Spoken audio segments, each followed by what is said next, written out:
All right, what's good, y'all? It's your boy Dro, and here with a special guest today. If you would actually mind introducing yourself, actually. Yeah, of course. My name is Sean Matsukawa. Um, I work in music, mainly as a recording engineer and mixing engineer.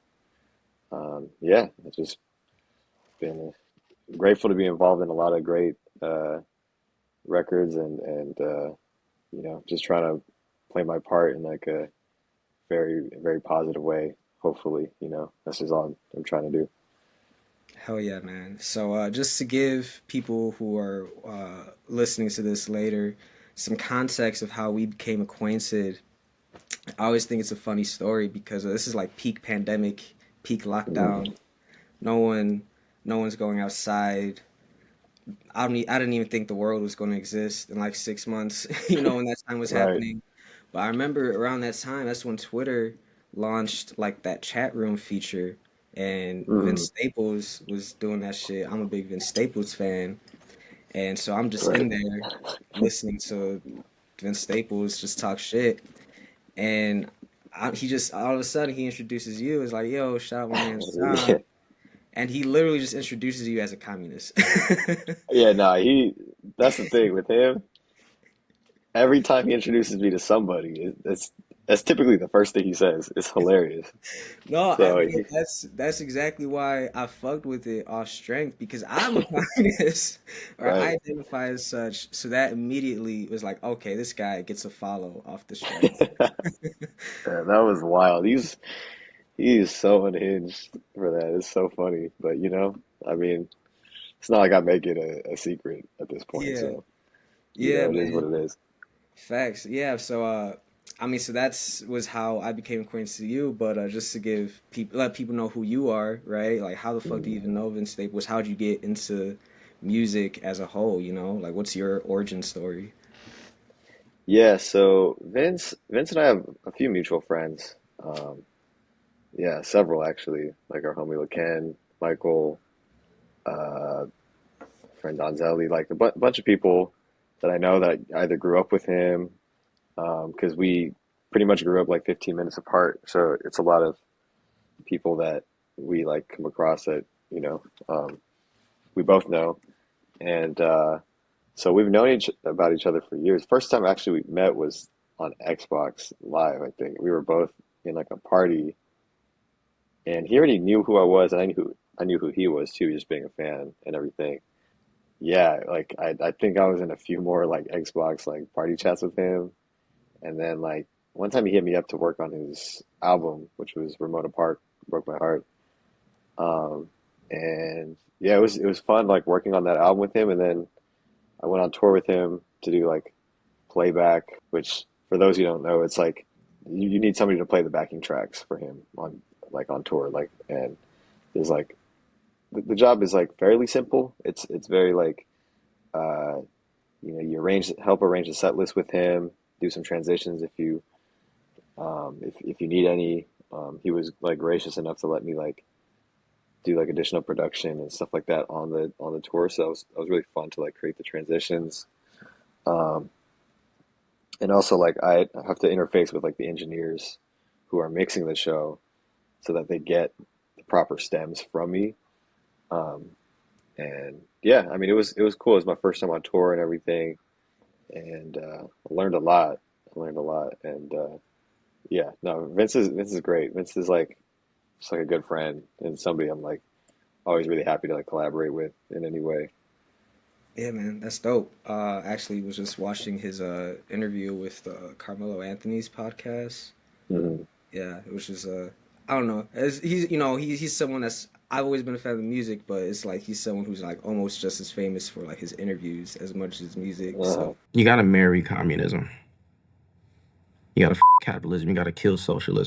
definitely has some quotables in there. But let's talk about you though, man. When did you start making music, and what kind of led you to the path of being a engineer? Yeah, it's kind of a long path. I mean, when I was like five, I was taking like piano lessons. I didn't love it at all. I did not like it. I just was like, whatever. didn't do anything music related till I was like maybe 9 or something. That's when like Guitar Hero was like really popping. Shout out So Guitar like, Hero. yeah, for real, like I think like low key, I think that generated like a whole new generation of guitar players, and we don't even like really talk about it. Yeah. Um, so that I was a part of that, and at first I wanted to learn drums, but just my parents just didn't want to make that type of investment, given that I'm 9 years old, and you know what I mean. Like you could pick up a hobby and drop it tomorrow at that time. But my dad had a guitar already that he bought for himself to learn, and he never did. And, it was just always sitting in the corner of the room. And they said, "Why don't you try this first?" I was like, "Okay, cool." We had a family friend named Brian who was gracious enough to like teach me a lot early on, and so I go to his house like every Saturday that I could, and I would play guitar and learn. And between those Saturdays, I would like be on YouTube and just learn as much as I could throughout the week. And I just got really hooked playing like guitar. I did that for years. I played in a band, played in a metal band for like 10 years.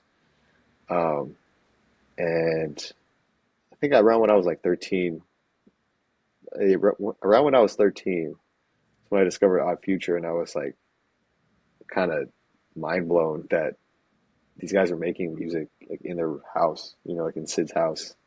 It just didn't like compute to me that you can like do that and then put an album out and like post it on Tumblr and like people loved it and like stuff like that. Like that whole culture was just such a brand new thing to me because I just always had this image in my head of like you needed to go to a big studio Hmm. to record a song, to mix a song, to do all these things. So when I discovered that, I'm like, oh, like I found out what the interface was. I found out what like a DAW was, just like all these things, and I'm like, man, like this is like a whole new world, and I really like dove like head first into like, man, like I can make music in my own room and like put it out. Like I thought that was such a cool process and a cool idea.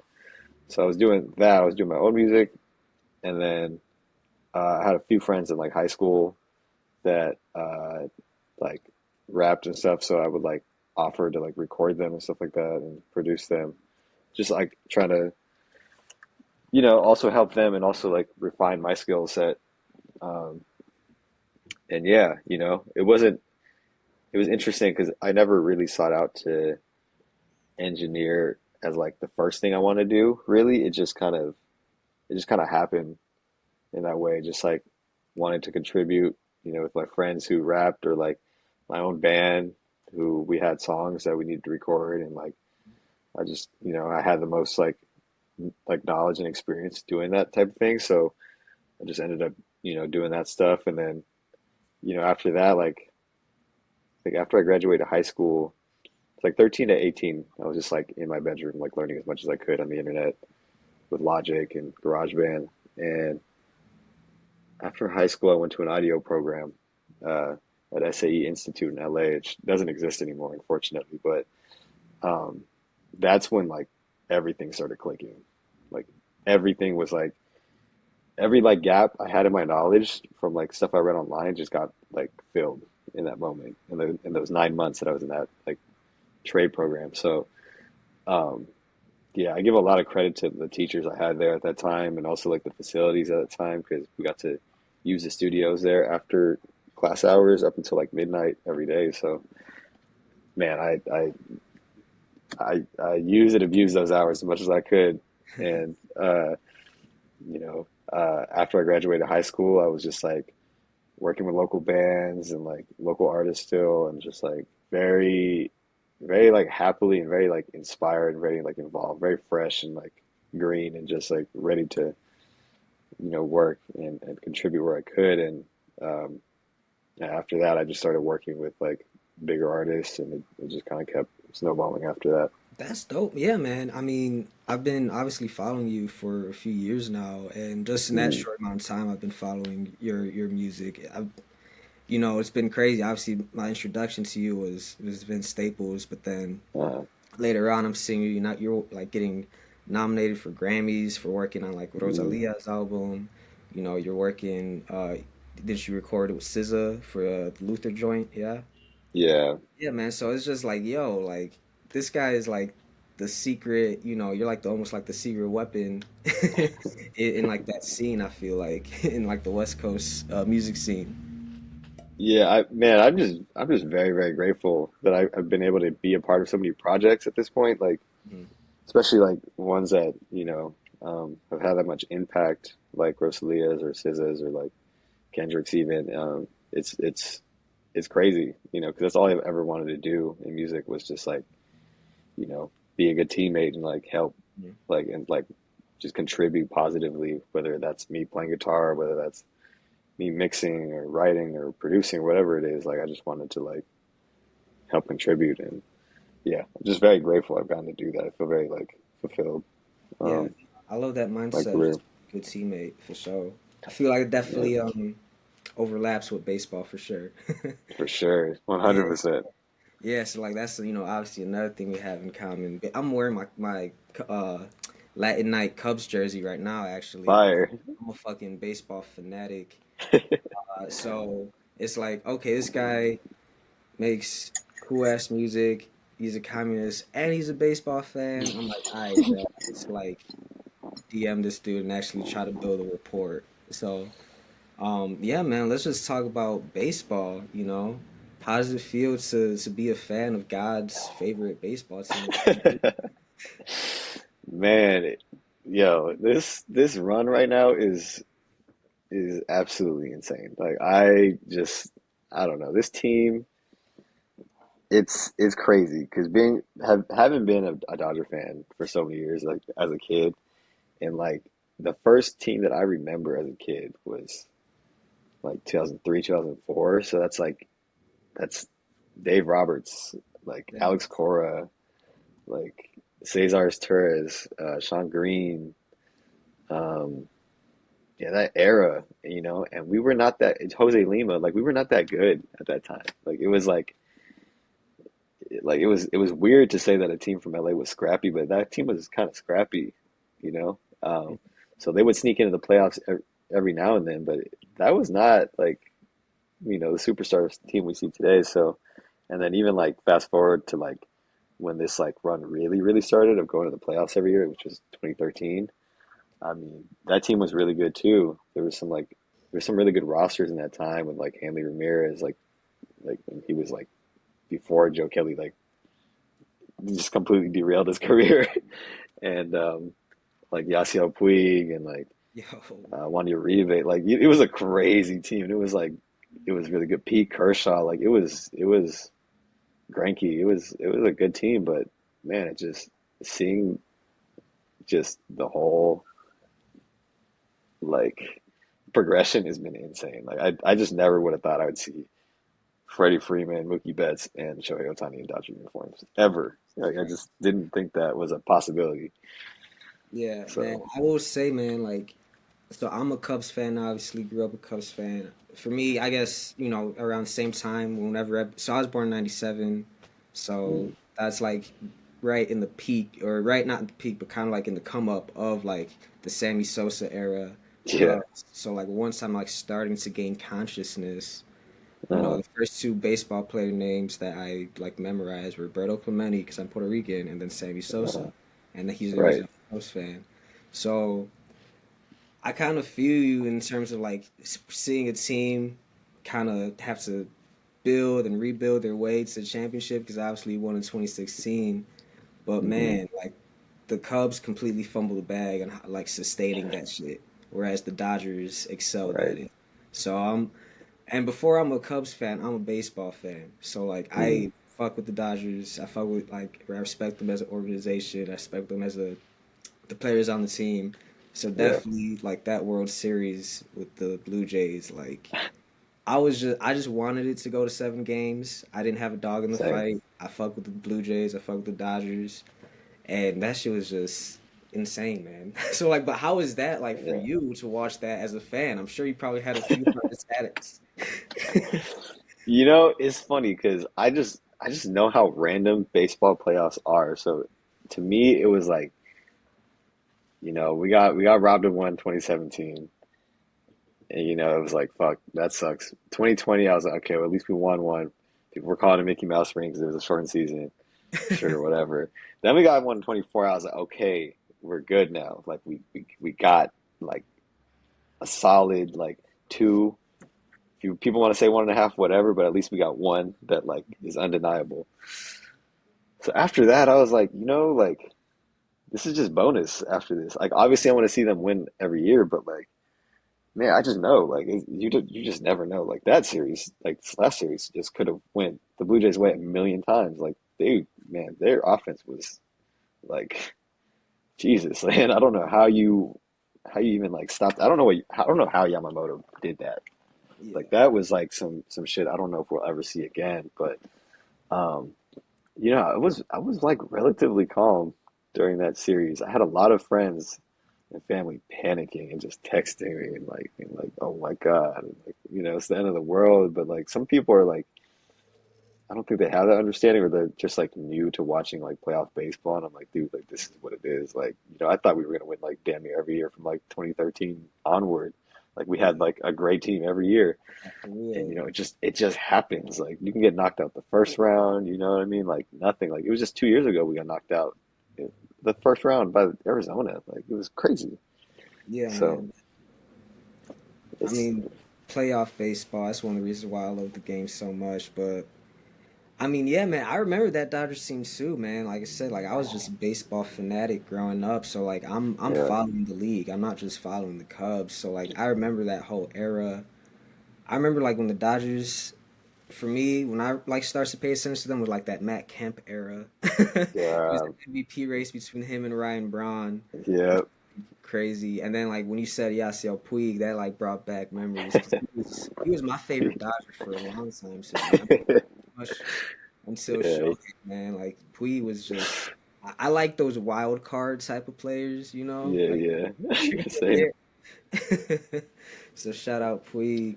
But man, this World We, Series though, obviously I've been seeing a lot of people call it like the best, one of the best, if not the best of all time. uh, Obviously, I'm partial to 2016, but right. man, like I don't know what would you say? Recency bias aside, would you call this the best World Series ever? You know, it's to me the thing that made it. I don't know why. For me personally, like yeah, it was like the most exciting and most dramatic one I've ever seen in my life. But to me, it was only that good of a series is because the Dodgers didn't really play to their full potential. You know Yeah, what I mean? Like they did not hit. Like it's yeah, crazy. Like they didn't really they were really timely. Like I give them they were really clutch. But uh, I like they damn near threw away like two games. Like I don't know if it was like game five, no, game four and five at home after that 18 inning game. They like threw them games away. Like it was like they scored one run each game. They just had no momentum. So that's to me was the only reason it went to seven. It didn't really look like. I mean, the Blue Jays pitching is good, but like I don't know, man. I think on paper that team is supposed to be much better than that, but uh, it was very dramatic and created a lot of moments. Like it was insane, especially that game seven. It was like, my oh God, yeah, dude. that game seven was insane for sure. Like and like it even reminded me of the 2016 Game 7 because that shit went to extra Yeah. innings. I mean that shit got tied up in the bottom of the ninth from like the batter you would Rajai Davis. Uh-huh. I remember that. That was Yeah, crazy. like least expected against Aroldis Chapman, who fucking was the best closer in the league at that time. Driving to left. At the wall. It's gone. Tie game.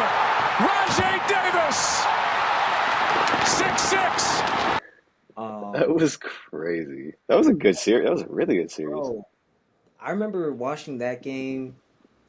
Actually, so I was my freshman year of college at the time, Mm, and where I went to school is like skip hopping away from Wrigley Field. So I was like wow. in the middle of the street outside this bar with big ass windows, and like it's packed too. So like hella people are just watching the game through the windows, and that shit was so electric. People are watching, or not even. This is before Wrigley Field had the big ass jumbotron outside. So Hmm. people are literally packed outside Wrigley Field just watching the scoreboard and like or watching the game on their phone Crazy. and shit. Like it's such a crazy electric feeling to like go Yep, through those ups and downs throughout that game, and then the rain for delays. real. That shit was so dramatic. So I'm like, yeah, man. There's like a lot of parallels I think between those two game sevens that I Yeah, appreciated as a fan. You know, this game I was literally in my crib just with my yeah, homie yeah, different, eating food and different. like drinking some like Japanese beer. The Yeah, fire. yeah, man. Yeah, So we were just big chill and complete opposite of like 2016, but that energy was definitely the same for sure. yeah. I can only imagine as like a fan, like watching that whole series and then going to game seven in that way and like how dramatic it was and like you guys came out on top and like ended 100-year drought. Like that's insane. Oh, Like that is man. Like I know people went absolutely insane in the city. yeah. So like for me, when I compare 2016 to this series, it's like I would say I felt like the Dodgers Blue Jays series was more competitive throughout because it was literally like Mm, back and forth the whole time, right? yeah, Whereas like the 2016 series, you know, Cleveland obviously got out to that 3-1 head start and kind of looked right. dominant. And it really didn't get exciting until like those last three games, right? Mm, Versus I would say like overall, Blue Jays Dodgers was like a more exciting World Series, but for that game seven for me, like that's always going to be 2016 because then you got the curse behind it too, like you said, the 108 yeah. years, man. You know, and it Hmm. looked like it was about to be 109 at multiple times. Um, Yeah. Man, shout out baseball. How did Yeah. you even like? I mean, oh, you already mentioned how you got into this game, but like I know you play as well. How do you translate you like you said like baseball into like music? Hmm. Yeah, it's funny because so how did that start? Well, I played. It's funny. I played from when I was like 5 to like I was 13 in like some type of league or multiple leagues or travel ball, whatever. And there was a point in time where I just like was playing on travel team, a little league team, and this other league called Sansei, which is like this Japanese slash Japanese American league for youth, like kids. There's a lot of Japanese kids in this area, so yeah, there was a league, and I was playing in all three leagues at the same time, and it just was like too much, and I kind of got over it. Um, and I think I played one more year after that. And funny enough, I played with Lars Newbar, who That's yeah, because he grew up in El Segundo, and I grew up in Torrance, so they're like 10, 15 minutes apart. And man, he was really good back then. Like it was crazy. Um, and everybody knew he was going to be like like if anybody that I played with was going to make the league, it was like very obviously going to be him because he was like bigger than everybody. He played shortstop really well. He hit crazy. He only struck out one time that entire season, and it was because we were blowing a team out. And he decided to go up there and switch hit. yo. And this is funny because I have this very vivid like image of him striking out right-handed while we were up like 10 runs or something like that. And he came back to the dugout and threw his helmet and yelled fuck really loud. And that was like, and he sat next to me, but he was like looking like, he was like not looking at me, but like past me. Like, and I just looked at him and I'm like, damn, this guy is crazy. Like, this guy is like, he's dead ass about this. And so, yeah, it was crazy. So that was the last time I played, really. And uh I could have played high school and all that, and I just was like, nah, I was at that point I was really deep into music. And so I opted to do like cross country and like PE instead and all this other stuff. But I still was going to the batting cages, like from the time I was like 14 to 18 or some shit. I was going a lot, and I loved going. I loved hitting. I always loved hitting. And um, my dad had he like had a coworker who like managed this like Japanese like adult league team or whatever. And they told me like, oh, you should come out. You should have your son come out if he wants or whatever. I was like, cool. So I played the first game, and I just remember being like kind of nervous. I was like, damn, I haven't played in like a long time. It's like 19 at that time or 18. And I remember going up there. I'm like, damn, this guy's throwing kind of hard. And I haven't faced live pitching since I was 13. And I remember going up there and like seeing a fastball and being and the mindset was like, oh, I'm gonna pull this pitch. Like I got it. Like I'm gonna pull this pitch. And I swung and the ball shot over. I'm left-handed. The ball shot over the shortstop. And I was like, damn. Like, like I still hit a line drive, but it was like oppo, and I thought I was gonna pull it. So it was funny. I've been playing in that league since then. So it's been almost like 10 years now. Um, 10 years, and it's really fun. It's gotten increasingly more competitive over the years. It's a lot of like Japanese people who are from Japan, and like I have teammates who played against Shohei in high school and It's stuff crazy. like that. And like I'm learning a lot from them and like how serious baseball is over there. And man, it sounds like boot camp. It sounds like the military. Yeah, man. They're really serious about it over there. It's nuts. There's this YouTube channel I follow called Baseball Doesn't Exist, and they did like a Great whole channel. hour long. It was like an hour long deep dive into like Japanese baseball culture and history, and it is very much like you said, like boot camp type shit. It's crazy. Yeah. Yeah, Very, no, it's serious. yeah. I don't. I feel like in my head, a part of me is like, I feel like, since it's because like, after World War II, they got their military taken Mm. away. I feel like they just like translated that energy to just baseball. Yeah. Yeah, I wonder when like the really serious shift was, because from what I understand, they've had baseball around since like the 1880 or something crazy, because it was some like American teacher who like brought the game over there. But I think after World War II, that's probably that would make sense that that's when it like really took off. Because man, I talked to my teammates and they're like, man, that shit was like jail. And like they were like, we would wake up at 5 a.m. to go like, rake the field and like, go maintain the field and like go to class, like be done with class and come back to the field and like really practice, you know. And they were doing that like 5, 6 days a week. I'm like, that's insane. Like No, that, that's that does not even happen here. yeah, because like I had a similar baseball experience to you. I retired, after like middle school, basically. Hmm. It was like my last season. My team won the championship, so Yeah. I just decided, fuck, it, I'm just gonna retire out on top. Fire. It's a good way to do it. Yeah, yeah, yeah. I was like I could have played in high school, but I don't know. I knew I wasn't the most athletic, so like I knew I probably wouldn't get a lot of playing time. So I was just like, fuck it, I'll just get into like other sports and shit. And got into like track and field actually as a part of the field. I was a shot put and discus thrower. I was not a runner. Nice.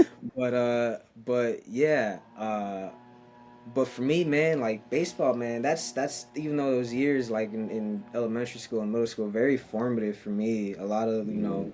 my oldest friends are guys I played baseball with back since like the fourth grade type shit. One of them is like my roommate now type shit. So it's like it's deep, man. For me, baseball is really like I learned a lot of life lessons from that shit for sure, and I Definitely. translate that to like real life, like even simple shit. I'm like, okay, three strikes you're out. Right. If I try something out and if it doesn't work out three different occasions, then it's just not meant to be, shit like that. Right. Or even like one of my favorite quotes is from I think Derek Jeter. He said that like in my job, my job is like the only job where like I could do my job. Baseball is the only sport where like I could do my job 30% of the time Hmm. as a hitter and still be a Hall of Famer. Right. You do 30% of your job anywhere else and like you're getting fired. Yeah, for sure. Getting Yeah, cooked. so I like to like think about like that shit is like okay, like but like realistically, you don't really need to be on point 1,000% of the times to be successful. In my head, that's how Hmm. I like to interpret that quote. It's valid. Like, No, it it's makes okay to sense. fail type shit. Yeah. Yeah, Doesn't mean you're not definitely. gonna get the home run on the next at bat. For sure. Yeah. It's a very very humbling game, but it also, like to be successful, you have to like you just have to persevere like mentally. Um, yeah, it's funny. I really enjoyed playing in my league the last few years because man, when I first like joined, I was like good, and then like I hit like a lull for like a 3 4 year span. Like I was just not good. And yeah, just like it was like a mental switch. It just I had to like figure something out, and then ever since then, like I've played significantly better, and like it's funny we keep stats and all that shit in our league. It's really funny. But yeah, like everything's just been going up since then. But yeah, it really teaches you you gotta like number one have to have the belief in yourself that Mhm. you're like gonna do well, like you're gonna like make the play, you're gonna get the big hit or whatever like that. You have to like tell yourself you're gonna do that because it's like one of those games too that I feel like if you don't have that mindset, it's just not gonna happen. Like Yeah. it's just really not gonna happen. So that's with anything in life. I think you have to like have the conviction and kind of the mindset and the audacity to be like you're good enough to pull some shit off like that. Yeah, no, absolutely. I was gonna say, as a response to that, is like it kind of translates to one of my favorite parts about baseball is that it's one of the only sports I feel like where the almost unexpected guy can still be a hero, right? Like in For any other sure. sport, when it's like games on the line, they're going to draw up the play for the best player. But baseball is Right. kind of more or less like there's a big chance element and like strategy. Like it's like a game of chess. So it's like, Hmm. people got turns and shit, right? So Right. for, I mean, shit, that game seven, everyone, Shohei's on deck. People are, Exactly. he's got to be the one to save the day. Payoff. Drilled to left field and deep and gone! No way! Miguel Rojas! Miguel Rojas hits the game tying home run, and what does Shohei end Yeah. up doing? Shohei ends up getting a pop fly on the next play. So it's like, if it wasn't for Rojas, you know, Right. Yeah, I unexpected. don't think we I win. mean, that whole series, there's so many like, Yeah. that's what I loved about that series too, is that you got contributions or moments from like everybody. It wasn't just like a one man Hmm. show for both teams. Yeah. No, You not know? at all. Yeah, like I shout out my primo, Kike Hernandez. Go. um, yeah, bro, fucking, I love him, man. I just found out he got a surgery, so he's not going to be able to play in the next I baseball classic. know. That devastated me, but I mean that game six catch and throw to second, like that was like peak Dude. defensive IQ. Jimenez floats one, left field. Hernandez makes the catch. Back to second. Game 7 tomorrow night. Like, Yeah. so Man, shout out him. And he's Rojas incredible. was on the receiving end of that play too. So Right. Right. He, man, it was crazy because there was a point in the season all the fans hated Rojas. Like, oh my God, it was bad. It was like, and apparently it got to him because like he even was like talking about it recently. He's like, yeah, like there was a point in the season where like people were like, why is he even on this team? And it was really starting to affect me. And I guess Kike like came to his hotel room one day and was like talking to him like yo like we need you here like you're really really valued and man it's really crazy to see him like have like incredible like big moments in the World Series like I just never I've seen him I remember when he came up on the Dodgers like when he first made his MLB debut and I remember that first stint I think it was like 2014 because he saved Kershaw's no hitter that year and I was like, man, this guy can really field, but he cannot hit for shit. Like it just is what it is. Like he just cannot hit. Like like the best you would get out of him back in the day was like maybe a base hit up the middle, maybe. And man, like it's been crazy. He since he came back to the Dodgers, he's been like obviously he's a veteran now. It's a lot more contact oriented, which is interesting. I was like pretty impressed that he was sneaking base hits here and there, mhm. and not striking out a lot. Still no power, but it's fine. You know what I mean? Like he was hitting like he had a few years where he was hitting like 280 and stuff like that for us. So I was like, damn, that's kind of impressive for somebody who's just supposed to be a defensive replacement. But yeah, that it was funny that inning in Game 7, the ninth inning. Looking at who was due up, and I remember Miguel Rojas stepping in, and I was just thinking in my mind, I was like, it's really funny. Like everybody's paying attention to Shohei here, but it'd be really funny if he sneaks one out here. And I was just like, but it's probably not gonna happen because it's Yeah. Miguel Rojas. Like, you know what I mean? Like it was just whatever. And like 2 pitches later, he hit that shit out. And I was like, dude, this is crazy. Like this guy, I cannot believe that this guy came up and did that of all people. Hmm. And but I honestly, once they put Hoffman in the game, I felt like there was a chance because in that series when I was watching, seeing that whole rotation and the bullpen and everything, he was the only one where I was like, they got a shot. They got like a real shot against him because he's missing bad. He's like getting behind counts early. He's like missing, like, he's hanging sliders, hanging curveballs. Like I'm like, they didn't do any real damage to him until that moment, but I was like, man, he does not look sharp. Compared to everybody else, like Savage was destroying us. Um, there's a lot of other pitchers that were killing us, but he specifically, like, he didn't look good. Yeah. So yeah, crazy. No, that was actually just insane. Because I remember just like I said, being in the crib watching that with the homie, and yeah, I was just like one like we both got out of our seats, and like it's like we had no dogs in that fight.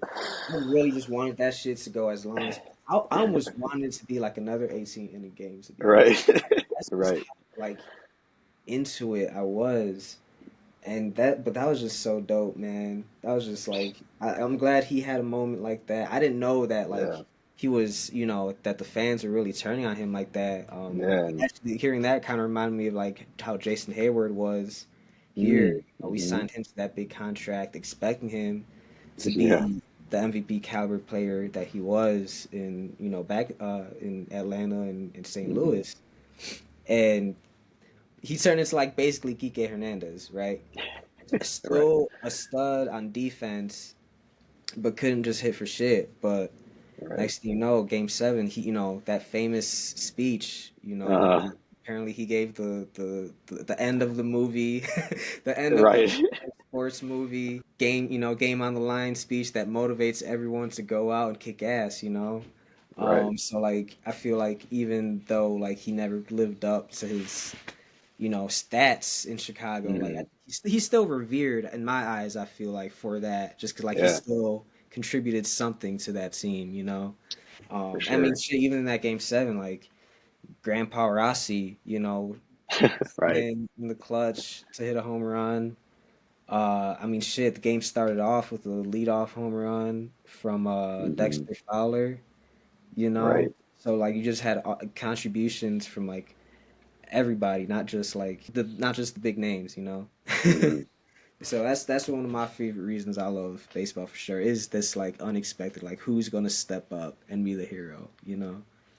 Yeah. No, you guys had a crazy team. And that run was like that was nuts. Like man, I really wondered, like, I don't know what happened with Chris Bryant. Like I really like Man, thought he was tragic, going to bro. be I The, thought he was going to be around and a stud for a long time. Like I thought he was like Hall of yeah, Fame caliber. yes, bro. He really like pretty much had like a Hall of Fame resume within like his first 3 seasons. Won Rookie of the Right. Year, MVP, Silver Slugger, World Series champion. Like he looked like that guy. But honestly, bro, like it's just as soon as he got to like Colorado, just like injuries just fucked him up. Yeah. Apparently he Mm. has I think like a I don't know, I might be confusing him with another player, but I think he has like a I can't say that shit. Degenerative Uh, disease in like his back or whatever. So it's oh, literally like his back is just like crumbling apart as time goes on, and he can't do anything about it. it's So it's tough, one of man. those situations. Yeah, it's tough, man. Because like, man, when I think about that team, obviously like him and Rizzo, like, and like Chris Bryant too. Like he was kind of at the forefront too, like with like the utility types, because he was a great third baseman, but he also played like left field, right field, a few other positions. Yeah, Yeah. he was special, man. He was peak Chris Bryant was crazy. Like that shit was scary. Yeah, Seeing him come man. up. Yeah, man. Definitely like sucks as a fan that like we weren't able to like repeat that success. Mm, Honestly, I blame a lot on like I'm like team fuck the Ricketts family. That's the Cubs valid. owner's family, man. I'm like Right. they're literally billionaires, bro. And Yeah. I think the Cubs have the third most valuable team in the league. And Hmm. and then when Shohei was Otani is a free agent, they're like, oh, Hmm. we just I remember this. we can't we can't That just was cr- fans think that we think we just have unlimited money, and I'm like, technically you do. right. Like, you own half the neighborhood. Right. It's crazy. And like he would have made that money back just off Shohei's like the branding and everything that and the marketing that he brings on him on his own. It's just like I don't understand. But I mean every shot had a chance every team had a shot to get him. It's just like, Mhm. ownership. It's just like a lot of them care more about their profits than they do winning. Yeah, So man. it I kind mean, of that seems like honestly a good segue into like maybe some communist talk. This is the part of the right. segment where like half the people completely tune out. Um, yeah. All good. But yeah, I mean, let's talk about that. Like, how did you like start studying that, mindset leading into it, and how did that get you into like organizing work? Yeah. It was like a process. Uh I think I've always leaned left, like since I was a kid. Um and especially in high school, like I think what like was the genesis for a lot of people in our generation specifically was like Trayvon Martin. I think that was Mhm. like a very pivotal point like nationally that like people were like, yo, this is crazy. Like this is really, for some people they already knew, but like this is like a major problem.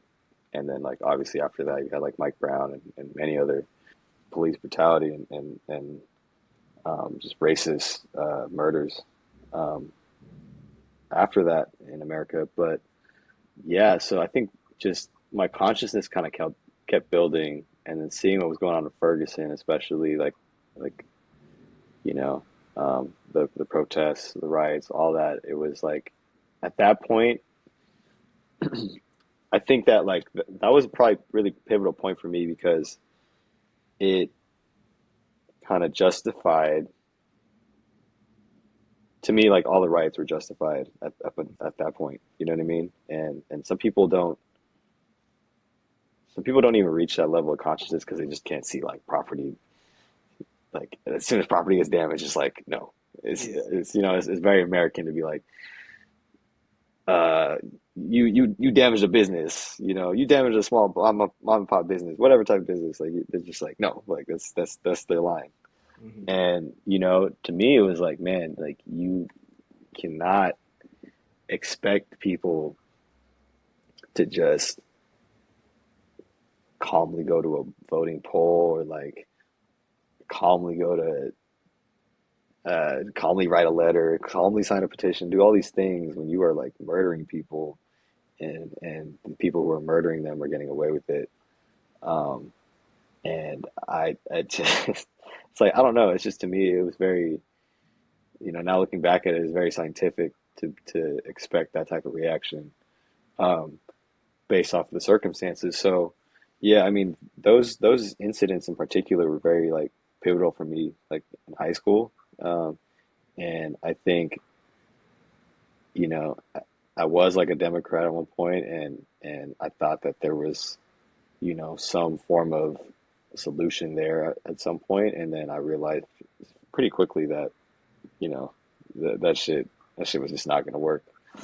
And yeah, I would like see tweets here and there, just like from one of my friends, Josh specifically, um, and yeah, it was just like very like eye-opening perspectives and framework that I've never like thought about things in, and I thought that was very interesting. And just like trying to stay pragmatic and like ironically, this is kind of where my baseball mind also functions because like I really like watching, like Andrew Freeman when he was like on like building the Rays out and how like pragmatic he was and like how like it's like all right, we can't get the superstar players, we got to do this, this, and this to win. You know what I mean? And funny enough, like politics, I think of it in the same way. It's like you got to be creative and think of like different ways to approach like the ultimate goal. So keeping my mind open in that sense, it allowed me to consider socialism and consider communism. And you know, once I started doing the reading, whether it was like the manifesto, whether it's the State and Revolution, whether it was Malcolm X's autobiography, Mao's Little Red Book, um, Blood in My Eye by George Jackson, like all these books, um, it just kept building my consciousness, and it was like finally like, oh, this is what I've been looking for this whole time, and this is the most rational thing that I've come across, and it's very clear, and it's very like, um, it's very like malleable and like also digestible and like, you know, it's just that we're not really taught these concepts because there's just no way you're going to get taught these concepts in this country, um, unless you come across it yourself or come across people who are in that organizing space. And I don't know, it just became like a really important framework for me to view the world in. And yeah, I mean that's what carried on to me like looking for an organization to organize with, and I found one in community loving, and we've been you know grateful enough to like organize with a lot of other orgs and build power specifically in Los Angeles, specifically in the South Bay, which is the area that we're like based out of. So yeah, I mean it's just a way of thinking. It's just a like social framework, and one that talks about power and power constructs, and basically how people operate scientifically based off certain conditions. Yeah, it's just like a not a mainstream American way to think of politics, and I really enjoy it because to me it's the only thing that's actually been proven to work multiple times. Yeah, man. I agree. I agree 100%, man. For me, I think growing up, I kind of always like leaned left before I knew what they even, left and right even were, Mm, right? Just because I don't know, I grew up in a very prototypical like Puerto Rican Catholic family, and mm, I don't know, my abuela when she was alive, my grandmother, she mm, was just like, you know, she just had like a very she would literally feed people. That was her thing. Like she would mm, feed people, bro. You go through her doors, she would feed you. It did not matter who you were, where you came from, she would feed you. So like that shaped my politics, honestly, growing up. Because I'm like, as I'm growing mm, up, I'm like, and I'm seeing homeless people, right? And people who don't have access to food. That's something I always questioned as a kid. I'm like, mm. why don't people have that shit? Like Right. and like, why is it so weird? Why, right? Like, why is it so like not normal to like give them a few bucks, right? Because people just walk by them every day and can't even offer a few cents. Yep. Um, and but like once, honestly, like you mentioned Trayvon Martin, like I remember where I was when all that shit happened. Hmm. So, and honestly, like hip hop music was a big part of my framework, that Hmm. introduced me to like socialism before I even knew what that shit was. Hmm. So like, and I think of like listening to Pimp Butterfly. I was reading that at the same time I was listening to that album at the same time I was listening to Malcolm X's autobiography in high Hmm. school, right? And just like making all these connecting all these dots, and similar to you, I Hmm. just kind of fell down the rabbit hole. And as I'm learning more about it, it just seemed like the thing that made the most sense to me. Right. At the same time though, anytime and then like, oh, I guess I gotta shout out Bernie Sanders to the extent, right? Right. Because when Yeah. I'm in high school, I still have like the super optimistic like view of the Yeah. world. And I'm like, right, oh, he wants free healthcare and college education, Hmm. democratic socialism. That was like he was I got him credit for being like the one of the main people that kind of gave me the language, right? Hmm. To talk about those things. But anytime I would go to like my peers or like older people, like when I'm at that age, like, hey, like, are you gonna vote for Bernie Sanders or whatever? Like, cause this is my first time I'm voting too, right? I still believe in that Yeah. shit. Right. um, and and they're like, yeah, it sounds good in theory, but it's just not practical. And so like for the longest, I did kind of like feel that. I guess I'm like, damn, like maybe Yeah. like, yeah, maybe this shit is just good. Too much to be true, but like, I'll still like support it. But I'm like, maybe just I don't know. But then I studied abroad in Cuba, uh, Mm. so and kind of actually seeing a country that implements those types of socialist policies, I kind of got to see. I mean, people today. I'm obviously, if you oppose that shit, you're gonna look at Cuba and think that it's a fucking what's it, what did Trump say? A shit show, shithole. Right. Right. Yeah. So like, but you're gonna think about that shit regardless to any country that is like comprised of like black or brown people, right? Hmm. So Pretty Cuba much. though, obviously, like it has its own struggles because of the blockade, and this, so Hmm. they don't have as much access to like resources and funding. But I'm seeing how they're able to make shit work in spite of all that shit. And I'm like, okay, they at the end of the day they prioritize people's just welfare, basically info for like access to Hmm. medicine, like their education, things like that, you know. And like it's kind of, and people are still able to like have their basic needs met, you know. Hmm. Um, at least that's how it was at that time. I don't know if things have changed, you know, since the pandemic, because I know that's obviously affected their economy a lot.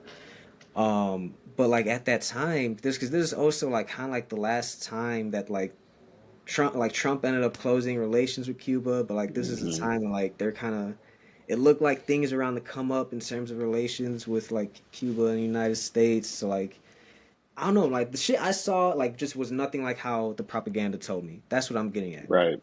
It was nothing Right. like that. It changed my view of Fidel Castro actually. You know, I always felt like there's more to his story than what I was told. Hmm. Um, and like growing up, because like I remember in high school, I gotta shout out my my AP history teacher, Mr. Mink. um, Nice. he was just the first teacher I had that kind of taught about this shit. That's like when we got to like the Cold War part of like U.S. history. He was kind of like the first teacher I had that kind of like he stayed I think very neutral. Like he Hmm. didn't necessarily like give say one thing or another, but like he introduced facts like, hey, Cuba after the revolution actually improved in a lot of ways, you know? Like so like when I heard that shit, I'm like, wait a second. I mean there's like there's some like complexities to this.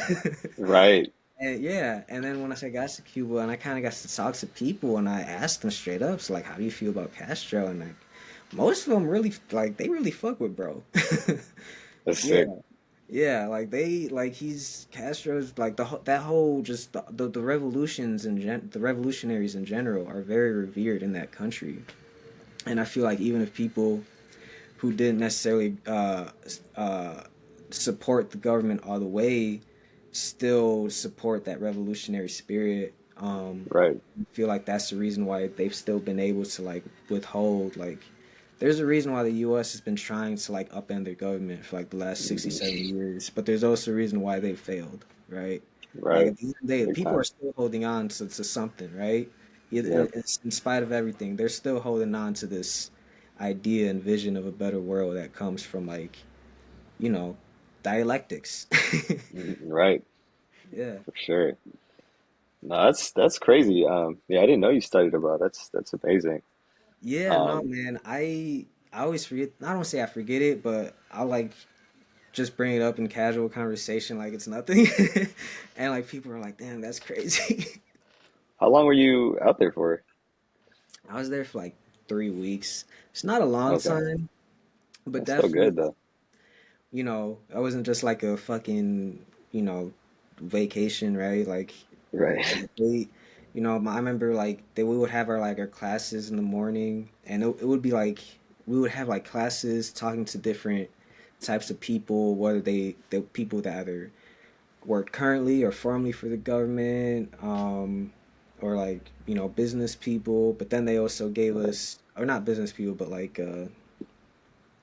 just I guess people who just were like had like a lot of sway in some way or another, Mm, like right, some like either community or political clout. mm, Um, but then after that, they would kind of just like also let us explore, like, you know, hey, whatever the fuck you want to do, like, as long as you sick. come back and you're safe, right?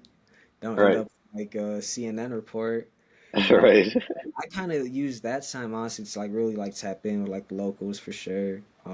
Sick. Like I remember talking to like a college student one time. He was a student at the University of Havana, and like man, bro, he like put me on. He put me and like two of my classmates on. We're just chopping. We just run into him because we're trying to go to the university just to like visit and see Right. what the jobs are like. But it was actually closed on this specific day Oh because of wow. like it's like testing or some shit like that. But the student, he sees us and explains, but he's like, "Yo, but like since y'all are out here, like y'all just want to kick it."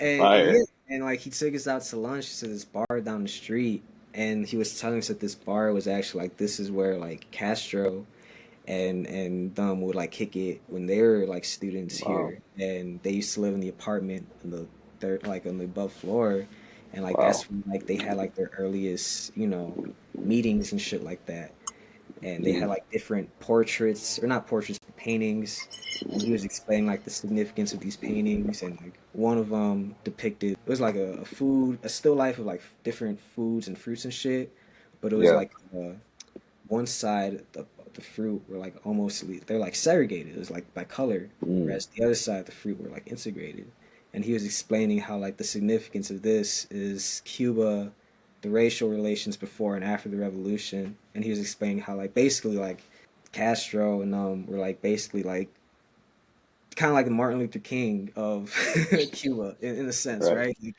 Right. he's the one that actually kind of made integration and come to fruition. And that's when like they established like those anti-racist laws for the first time, and like obviously took the plantation lands away from the owners and gave them back to like the workers who were Right. mostly like black Cubans, right? Right. Um, so it's just like it was just so fascinating, and he ended up being like a history major, so like he's just giving me like Wow. everything, It's bro. insane. So that was just one of those moments to just open my eyes. Where I'm like, damn, bro, like this shit is like kind of lit. Right. Yeah, like yeah, man, it may have some flaws, but Mm, bro, he made an awesome point to me. Because when I asked him like what was his opinion on Castro, because that was the focus of like my final essay, mm, and he was real honest because he was like, so me and like my generation, that's kind of like the Castro regime is kind of all we've ever known. So right. for the most part, like we generally support it, and he was open. Like I do have my grandparents who opposed the government for a long time, but other Mm, than that, like most people I know support the government, support Castro regime. But then he made an awesome point, and he was like, I think he brought up Obama. And he brought us like if you think about it, like you have all these, you look at America, they want to call Castro a war criminal, but then like you look at Obama and like all the drone strikes he's done, or like he's like he said like you look yeah. at any Western major political figure, like they've have just as much, if not more, blood on their hands than like these Yeah. so-called socialist leaders that they Right. try to blame everything on, you know? So For that was just sure. like one of those conversations like, damn, bro, this motherfucker's spitting. And it just changed Right. my worldview. And it also made me realize, like I said before, right? There was a point in time where I was real optimistic and like had like a Hmm. naive worldview. Like you could change through voting and right. But as I've gotten Hmm. older, I'm like, nah, man, like sometimes you kinda gotta do some shit that Right. is is a little bit gray in terms of morals. That's all I'll say. Right. Right. Right. Right. Yeah. No, man, that's so fascinating. Yeah, I've always wanted to go. Always wanted to go and just learn, just like interact with the people, get more perspective. Because I know too, like, you know, um, I remember thinking about it and reading up on it, and I was like, man, like the Soviet Union falling was like it seemed like it had such a significant impact on them because they lost like their major trading Yeah, partner. absolutely. Um, and it's been really interesting reading about them now because obviously there's a lot of like resources that are scarce over there Hmm. because of the embargo. But I have been noticing like China and like a few other countries have been partnering with them more and like really not being scared about the embargo as much. Yeah. So I really hope it like helps them turn a corner and like they can finally get some resources in there because man, they're just the people and like their revolution and like the brilliance of like their history and their system like you know it's it's allowed for so much already with so little that if they get some more resources, man, like they're gonna be out of here, you know. Yeah, bro. That was literally like my biggest takeaway when I came back, right? When I was just thinking about everything.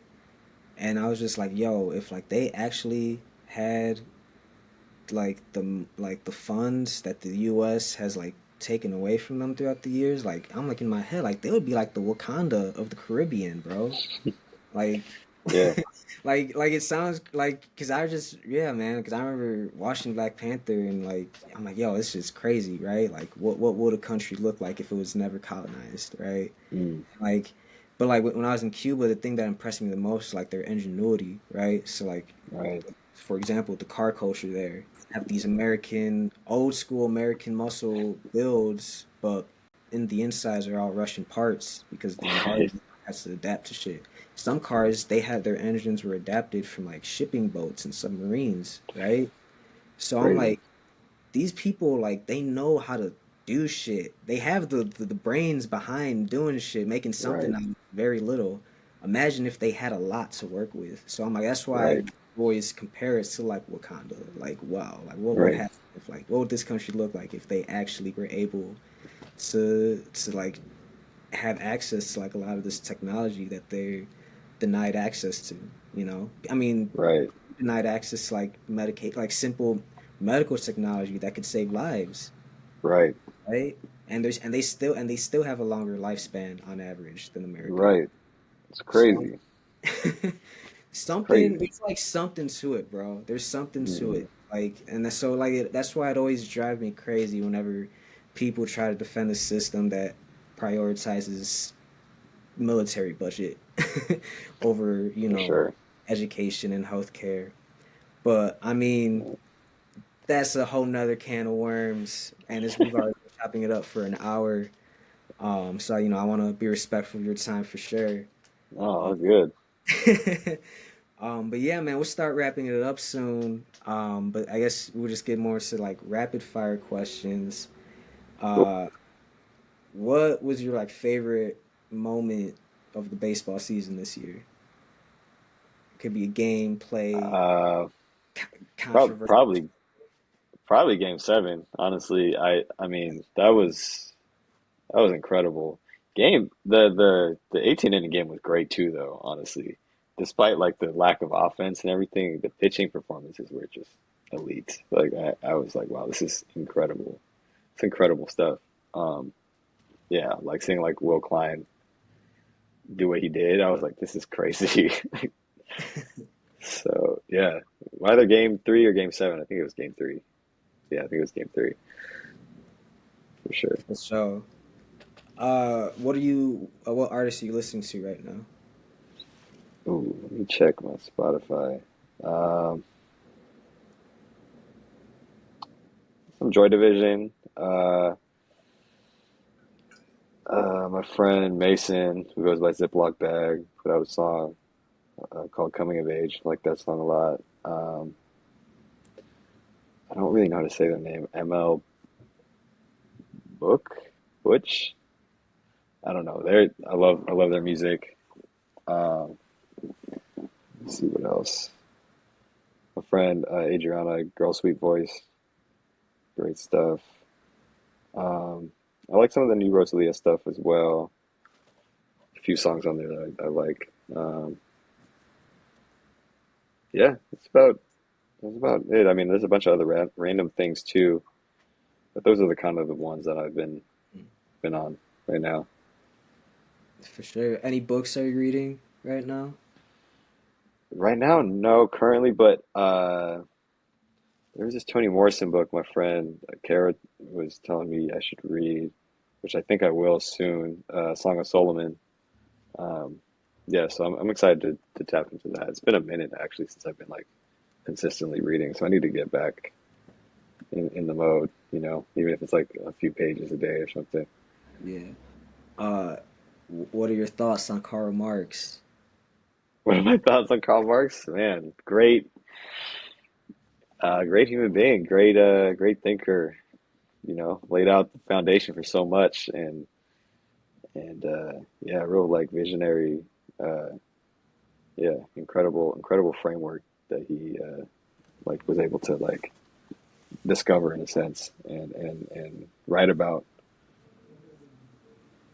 Hell yeah, man. Well, shit, that's all the questions I got. Man, this is a dope conversation, man. Definitely would love to chop Yeah, it up again, even if it's just on some casual shit, man. for sure. Anytime, man. Appreciate you for having me. Yeah, man. And if you're ever in Chicago, I got you. Go to batting cages, bro. Show you around Let's for go. sure. I love that. I need to stop by soon. Yeah, man. Just let me know for real, bro. You got my number. Feel free to shoot me whenever. And Will do. yeah, man. I guess that's it, man. Oh, you know what? Let me tweak. I'm tweaking. How can people support community loving? Where can the people find y'all at? If you go on Instagram, that's where we're most active right now. Community loving, at community loving, just one word, no like underscores, nothing like that. Yeah, we're doing a food drive. We have like a monthly free store event at the Laundry Park in Lawndale, California. Um, so yeah, we're doing a food drive currently for that next one, which is next week, I believe. And yeah, we're just like collecting donations. We got bins all over the South Bay. You can find all that information. You can volunteer with us. You can, you know, we're accepting new members as well. We're like trying to really create this like new culture of like mutual aid and supporting one another, and also like you know uh, building something and bearing the fruits of like what we built, collectively. That's dope. Yeah, I remember following y'all on IG, and like y'all were doing a lot of shit, obviously during the wildfires. Yeah, Uh, that was a crazy yeah, time. yeah, and I'm always so curious before we wrap up though. So like, Mm, I feel like I would be remiss not to mention that actually, because it's yeah, been very big here in my community here. I'm talking about literally in like my neighborhood. You right. know, I remember like a couple weeks ago, I'm waking up to like sirens and whistles and car horns literally down my street. Um, Hmm. so like, what have y'all been doing to like protect, your people, your neighbors in LA, and Hmm. what's the effectiveness been, if lack Yeah, of a better term. yeah. Especially when they first, like the rates first cracked off, we had a few um, kind of like distribution events. We had one. We were collecting donations and also distributing. We were trying to be really discreet. We had like plans, like a few of our members and volunteers. We'd have them like uh, because man, it was really like crazy at the time. You didn't want anything to just get. You don't want to like have a resource event and just like having it raided. You know what I mean? That was like our fear, right? It was like that type of thing. So we had a lot of people scouting. Like we just like would draw out a map, or we'd look at the streets and we'd be like, we need one person here, here, here, here. You know, we do that type of thing. So we were able to do that. And then, yeah, we were partnering with this organization named Hill. Um, they've been very active and like, you know, just helping support immigrant workers, especially at like Home Depots and other outside other businesses, trying to make sure that they're good and got resources, check in with them, and yeah, we were helping them like build kits and stuff like that, and collect donations, and you know, we're still actively, you know, supporting them too, especially with like our monthly event. Um, you know, we try to keep it like a safe space for them to just come and grab what they need whenever they need it, and yeah, so it's very important for us to do that, especially in Los Angeles. There's many immigrants here, like just like all over the country, but you know, here we have like a very important immigrant population that we feel obligated to serve and you know, be a part of. Man, that's awesome, man. Well, best of luck to y'all. And yeah, once again, thank you to anyone who tuned into this. And yeah, we'll see you again. See you soon. Thank you, man. Peace. Peace.